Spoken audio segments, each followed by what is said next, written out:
விழுப்புரம் மாவட்ட வெள்ள பாதிப்புகளை மத்திய குழு நேரில் ஆய்வு செய்ய வேண்டும் என விவசாயிகள் கோரிக்கை விடுத்துள்ளனர். அம்மாவட்ட ஆட்சியர் அலுவலகத்தில் விவசாயிகள் குறைதீர்ப்பு கூட்டம் நடைபெற்றது. இதில் பங்கேற்று பேசிய விவசாயிகள் தங்கள் மாவட்டத்தில் அனைத்து பயிர்களும் மழை காரணமாக சேதமாகிவிட்டதாக தெரிவித்தனர். மத்திய குழுவினர் நேரில் வந்து ஆய்வு செய்யாமல் மேலோட்டமாக குறிப்பெடுத்துக் கொண்டு போவதாகவும் தெரிவித்தனர். ஏரிகளை தூர்வாரி சீரமைக்காததே வெள்ள பாதிப்பிற்கு காரணம் எனவும் விவசாயிகள் குற்றம் சாட்டினர்.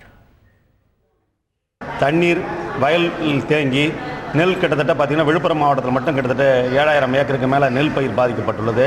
சுமார் 2000 ஏக்கருக்கு மேல் மரவள்ளி பாதிக்கப்பட்டுள்ளது. 500 ஏக்கர் வாழை பாதிக்கப்பட்டுள்ளது. கரும்பு பார்த்திங்கன்னா கிட்டத்தட்ட ஒரு 7000 ஏக்கருக்கு மேலே கரும்பு பாதிக்கப்பட்டுள்ளது. உளுந்து பயிர் பார்த்திங்கன்னா மானாவாரியாக விதைக்கப்பட்ட அத்தனை உளுந்து பயிரும் இந்த மழையின் காரணமாக விதைத்த உளுந்து செடி சரியாக முளைத்து வரவில்லை. இப்படி பல பாதிகளுக்கு விவசாயிகள் உள்ளாகி பல ஆயிரம் கோடி ரூபாய் நஷ்டத்தில் இருக்கிறார்கள் விவசாயிகள்.